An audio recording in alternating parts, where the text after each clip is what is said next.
Hello and welcome back to the Special Ed Strategist, your go-to source and resource for navigating the world of special education. I am your host, Wendy Taylor, a special educator, IEP coach, educational therapist, and disability rights advocate. Whether you're a parent or an educator, today's episode is going to deep dive into something that can be confusing yet incredibly important. How do you transition from a 504 plan to an IEP? I'm going to break it down. I'm going to look at the why, because it's necessary to understand that this can be a possibility if your 504 plan is not working. We're going to talk about how to do it smoothly and what to expect along the way. We've all heard the term 504 and IEP, especially in these solo episodes that I've been doing, but what do they really mean for your kiddo?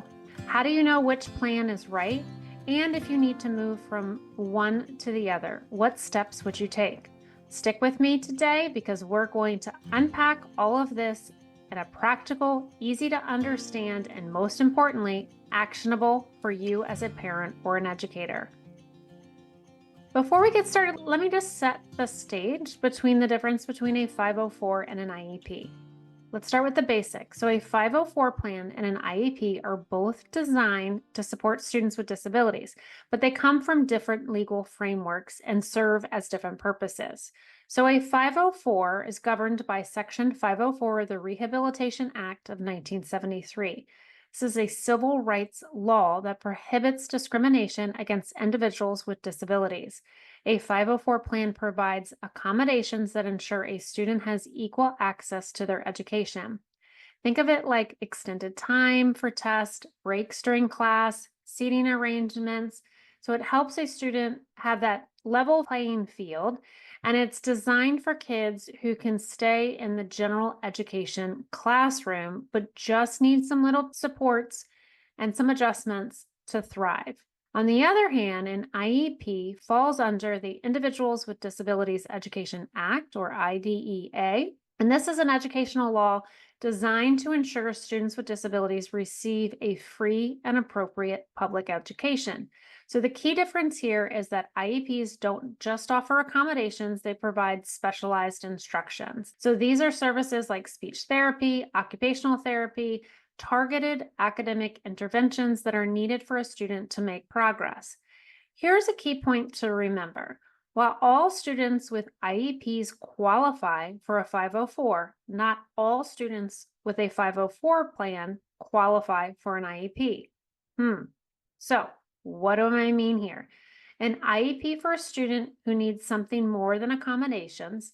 They need that specialized instruction to keep up academically. And again, that 504 plan has just accommodations, not specialized instruction.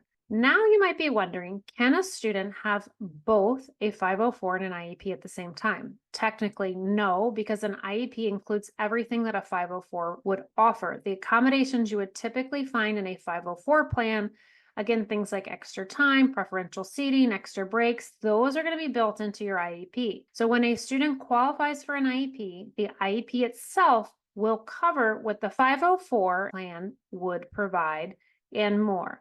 Let's take an example of a student. I'm going to call her Maya, and she's been diagnosed with dysgraphia, which is a writing disorder that makes it difficult for her to put her thoughts onto paper. So her 504 plan originally included accommodations like typing on a computer instead of handwriting, extra time for written assessments. But as Maya moved through school, it became clear that those accommodations were not enough.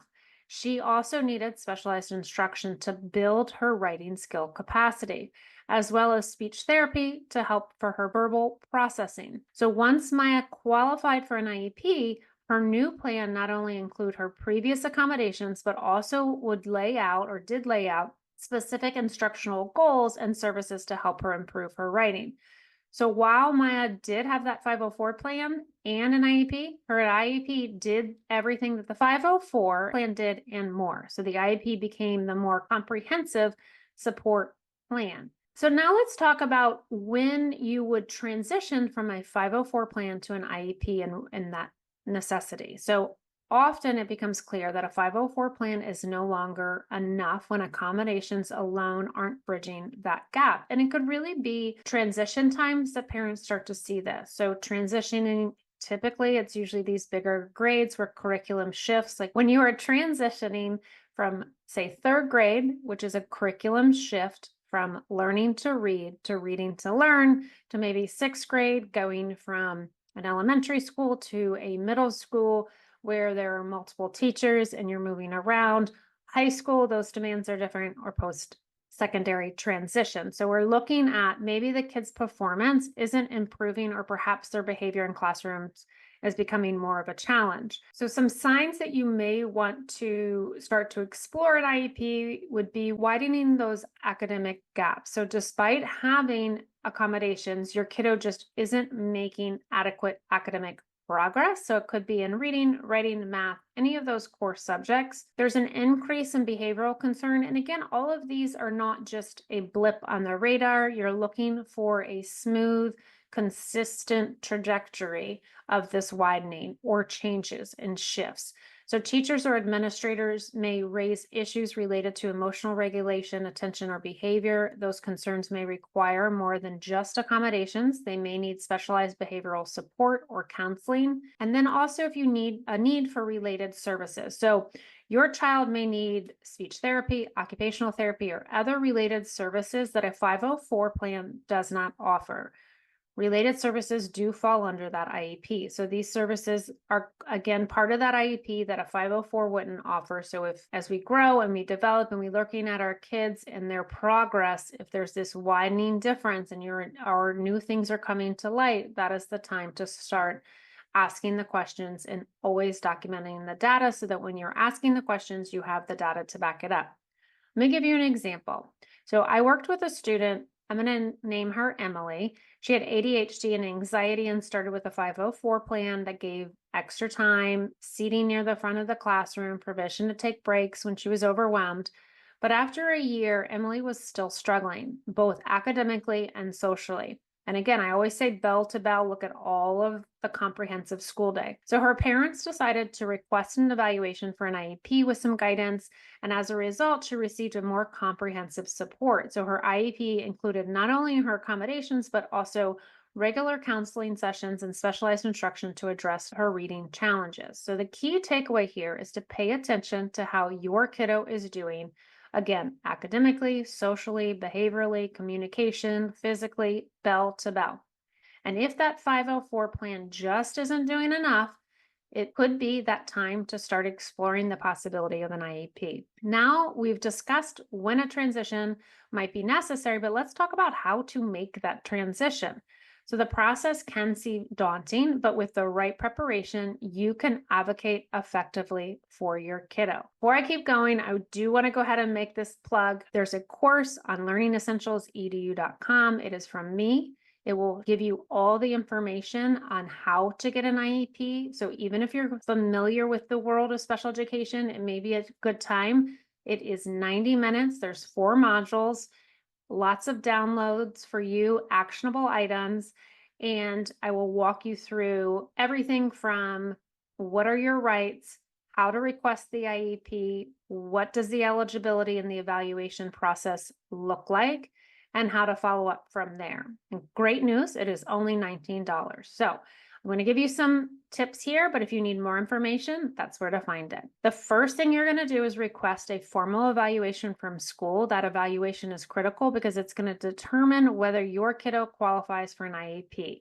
You can do that privately, but also can take place through the public school system at no charge for you. It can include academic, behavior, and psychological testing.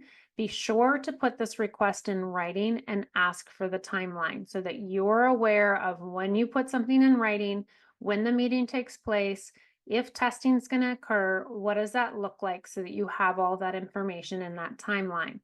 I want you to also collect as much data as you can to show that that 504 plan isn't meeting your kiddo's needs. So it could include report cards, standardized test results, teacher reports, work sample, homework, how they handle it, reading, what that looks like. So the more evidence you have, the stronger your case will be during that IEP eligibility meeting. Once the evaluation is complete, the school will hold a meeting to determine if your child qualifies for an IEP. And based on the law, IDEA, there are 2 factors that come into play. The question that is asked at the table is, does your child have a disability that's listed under IDEA, such as a specific learning disability, autism, ADHD, emotional disturbance? There's 13 categories. And the second question that needs to be answered at that eligibility meeting is, does that disability affect their ability to access and benefit from the general education curriculum? So again, does your child have a specific disability that's listed under the 13 categories under IDEA, which is different from a diagnostic code that they could receive a medical provider? And how does that affect their ability to access the curriculum? So if the answer to both those questions is yes, then your child is likely eligible for an IEP. Once your child is determined eligible for an IEP, the real work begins. All right. So you got to then create a plan that meets their needs. This is where your advocacy skills come into play. And you need to make sure that that IEP is tailored to your child's unique needs with clear, measurable goals. Here are some tips with doing that. So I want you to get specific. Make sure the goals are specific and measurable. For example, instead of saying, I'll use Emily again, will improve her reading, the goal should say Emily will increase her reading comprehension by 1 grade level in X about a month with weekly intervention. So you're using the SMART goal format when you're getting specific. Make sure related services like speech therapy, occupational therapy, or counseling are included if they are needed. And also, as a parent, I want you to ask the question, where and when and how are those related services going to take place? And that information should also be outlined. And obviously, I want you to stay involved as a parent because you are that crucial part of the IEP team. So don't hesitate to ask the questions, request clarification. You know your kiddo best and your voice matters. So transitioning from a 504 plan, just to recap here, to an IEP is a journey that requires that patience, persistence, and partnership. And I should add, it is not something that's going to happen overnight, but it's a journey worth taking if it means that your kiddo is going to get the service and the support they need to thrive in their educational setting. If you're considering that transition for your kiddo, I want you to start by having an open conversation with their school, gather the necessary data, stay involved throughout that process. And remember, you're not alone. There are resources, experts, and advocates, like myself included, that are ready to support you every step of the way. Thanks again for tuning in to the Special Ed Strategist. If this episode has been helpful, please, please, please hit that share button, send it over, text it, email it, however you want to do it, to other parents and educators who might benefit from this conversation. And as always, keep advocating for your kiddos' needs and never underestimate the power of advocacy. Bye for now.